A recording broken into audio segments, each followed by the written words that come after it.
Have you ever felt like you just don't fit into the mold of society? Like maybe you're like a puzzle piece from a different box and you just feel awkward and weird, like you don't fit in. I know that feeling all too well, but what if I told you that embracing that uniqueness and not fitting in is one of your strengths in life? I know that it can sound bizarre, especially when everywhere you go you feel awkward, like you don't fit in.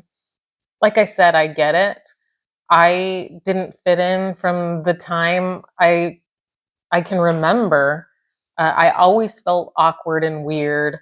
I was raised in a Christian school and going to church every Sunday, and I I did not fit into that group. I did not fit into the norm and with those other children, and I always felt awkward, and I didn't know why. And it carried on into middle school and high school. In middle school, I had struggles where I was a quiet, shy girl that was looking for outer validation. And I would get into these situations that I don't even know how I got into them. Like, I rumors were being spread at my school. I had to go to a different school. I remember one time a high school girl like was looking for me to kick my ass. Or when I was in high school in gym class, people would make things up about me and said like try to get in fights with me, and I didn't understand why like all like these situations were arising in my life, and I felt so awkward and weird. And little did I know that these experiences have molded me into a very strong person, and I don't identify with those situations anymore, and they actually can be, like I said, your strength, your power, your empowerment, and not identifying with those things and understanding your uniqueness is fucking amazing. I want you to imagine a world, let's just say a planet that hasn't been discovered, and everyone there looks the same. There could be minor little details, like maybe their noses or their lips are a tiny bit different, but they're all blonde hair and blue eyes. And then one day, they a baby is born, and this baby has beautifully chocolatey brown hair with green eyes, and everybody is in awe of this baby. Some people hate it. Some people are intrigued by it. Some people think how beautiful this baby is and how rare this baby is, because this baby is unique in a sea of everyone that looks the same. Think of that like in our society, how we think diamonds are precious because they're rare. Your rarity is way more beautiful and like attractive than you realize. I passionately to this day love unique things. I love individuals who stand out, who aren't following everybody else, and who like dress different, and they don't have to look like everyone else to feel comfortable. It's actually a very attractive quality when you embrace your uniqueness. But that's easy for me to say, right? How do you do it? Welcome to Untangled, where we unravel the wisdom that's hidden so often in life's tangled moments. It's about turning chaos into clarity and really looking for the lesson in that struggle. And that's what we're talking about today: fitting in, following the norm, embracing your uniqueness, and understanding that you don't have to be like everybody else. And this weirdness that you've been feeling is actually a fucking amazing thing. And I'm going to go over with you today how to embrace your uniqueness and look at it as more of a strength rather than a weakness. So it's about self acceptance, right? Really embracing and accepting yourself, and, quirks and all, and not judging you, and recognizing that your differences are what make you unique and special, and trying not to judge yourself, and remembering that no one else can be exactly like you. So, here are some steps that you can take to begin embracing yourself and understanding that this uniqueness is a fucking amazing quality that you have. So, the very first thing, which is going to be really awkward and weird at first, it was for me, is when you wake up in the morning and you're getting ready, really taking an opportunity to look at yourself in the mirror and tell yourself, this is what I do. I love you, Carol. And I want to thank you for getting me through everything you get me through every day, and being here next to me and not judging me and showing me the way, and just coming from a place of non judgment. And I love you, Carol. Thank you for being here with me. Believe me, it was very awkward for me at first. And I still have moments where I look at myself and I'm like, oh, this is awkward. But practicing that and getting through it is going to empower you in a way that you don't understand. And it's leaning into these uncomfortable situations and embracing them and doing them anyway is going to cause you to trust yourself and love yourself in a way that you've never imagined possible. When you are there for you and you're getting yourself through these awkward fucking situations and it feels uncomfortable and you're doing it anyway, especially after the first time, you're like, holy fuck, I did that. Then it's going to start becoming a habit. And it's really an amazing habit to embrace, is thanking yourself. You are getting yourself through this thing we call life, and it's rather fucking amazing. We get ourselves through so many hard times. I think reflecting on that and realizing that is important. Like, I've gotten myself through rumors in school, and not like having a schizophrenic mother and a bipolar sister, and navigating my way through those uncomfortable feelings, and stepping into life and understanding that I want more and fighting for more even when it's difficult. Getting through a 20-year marriage that was very isolating and lonely, and then when I finally left that situation, growing and developing and learning and like finding ways that I will not go through that again. I've gotten myself through these circumstances. You're getting yourself through yours and really appreciating that you're there for yourself. It's a huge thing. This second step that I would highly recommend, that has revolutionized my life, it really changed me immensely, is seeking out role models, and really find role models who are embracing their own uniqueness so you can see how they do it and how fucking fascinating it is watching their confidence and having them tell you their stories of how they got where they are, and see that they struggled, and then the minute they began to embrace who they are, it was like a caterpillar turning into a butterfly, which is what it really feels like when you understand that your quirky weirdness is really a fucking thing to be embraced, and understood that when you are not like everyone else, you are rare and you stand out. It's it's a fucking beautiful thing. This is huge. Surround yourself with people who are embracing their own uniqueness, and it's really going to challenge your ideas, and just start paying attention to their stories and things they've done, and how they just are embracing the fuck out of their weirdness. The final step that I'm going to highly suggest that you do is quit distracting yourself with social media. Really have some clear boundaries and goals with it. Limit yourself to the consumption and the type of information that you're allowing to consume.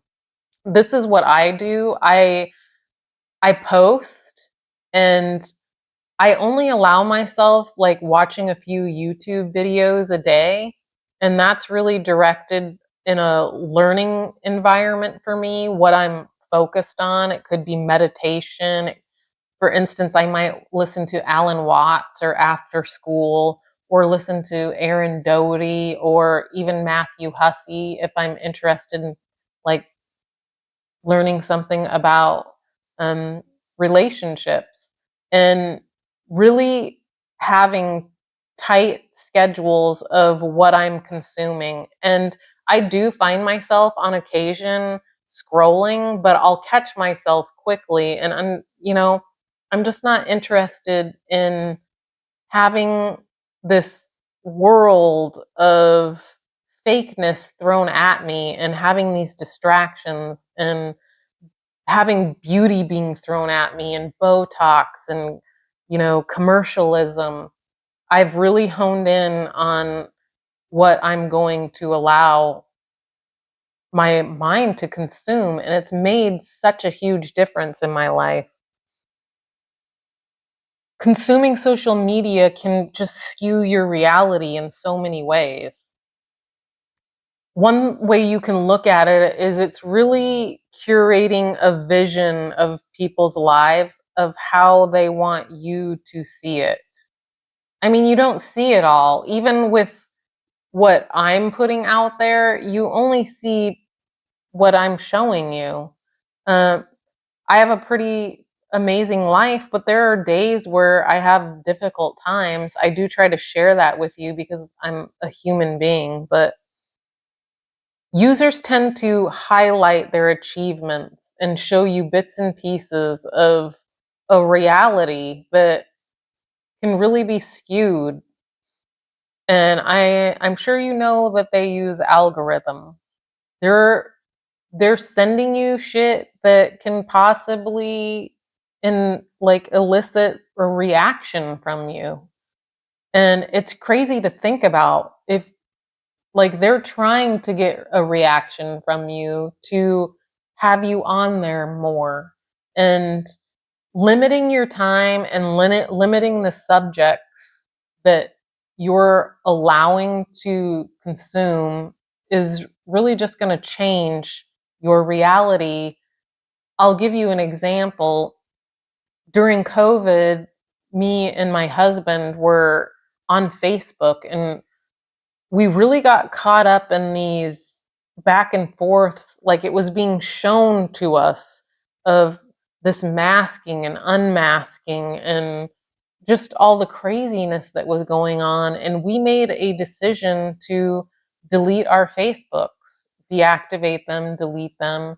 And it really immediately changed our reality and how we were feeling. And this is also something we've done in our lives within the last 6 months. We quit watching the news altogether. We weren't people who watched it very much, but we were having some things come in.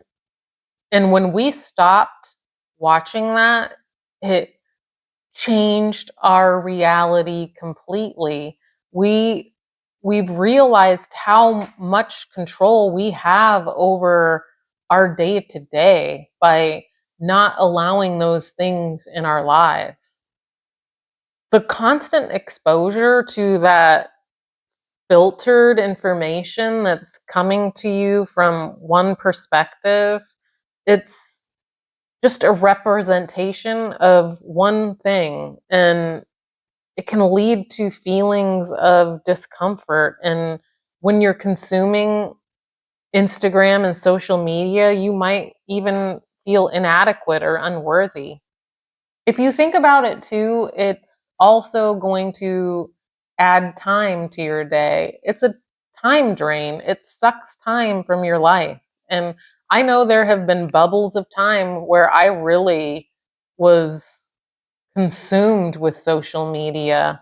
And when I realized that I was using that as a distraction and entertainment, and I started to put my attention elsewhere, for instance, like on focusing on nutrition and exercise and knowledge of something that I wanted to learn, maybe a hobby I was interested in, going in nature, could be photography, whatever the focus can be put back onto you and your life. And I know this can sound really weird, but these things are distracting us from ourselves. And I know that I've used binge watching TV series in the past to distract me from being in a shitty fucking marriage for 20 years. But once I really honed in, I began meditating, visualizing a life that I was fucking happy in, focused on the exercise, dialing in the nutrition, working on my education, reading books that actually would teach me how to get out of my comfort zone and push me further and getting out of that comfort zone. So once you lean into that, it's fucking limitless. It's just getting over that awkward fucking feeling at first. And believe me, it can be pretty fucking awkward. You can also have this weird thing that's called FOMO. It's a fear of missing out, and it's very fucking real and bizarre. If you're constantly seeing others' exciting experiences and achievements, it can trigger like this FOMO thing, fear of missing out, and it makes you feel like you're missing out on something. It's a constant thing and it can like feel relentless. So by setting clear boundaries and goals for you and limiting your social media, you can just really regain control over the impact that you are having on your life and your mental well-being. And this step is, I think, one of the most important, and it allows you to disconnect from this fucked up reality that just isn't real. It's information that's being pushed at you. And when you can get out of that bubble, you get to like embrace your authentic self and be in your real world. So remember, when you step in front of that mirror every morning, embrace yourself, tell yourself that you love you, and thank yourself for fucking being there for yourself. This shit isn't easy. We have these crazy thoughts going through our head. What they say, 60 to 90,000 thoughts. That's okay. No, they say 50,000 to 60,000 thoughts a day. Still, that's insane. And largely for most of us, 90% of those are negative. It's crazy. So tell yourself you love yourself. Seek out fucking unique role models that are fucking awesome and embracing their uniqueness, and see what they're doing and pick out what works for you and what doesn't. And then finally, like, set clear goals and boundaries to reduce that social media, to really fucking get back to the authentic you and be in your real world, not anybody else's. Embrace your uniqueness. You're fucking awesome. And don't forget, rarity is fucking badass. And you don't have to follow the masses. Make your own fucking life. This is about you. We only have this one fucking life, and you got this.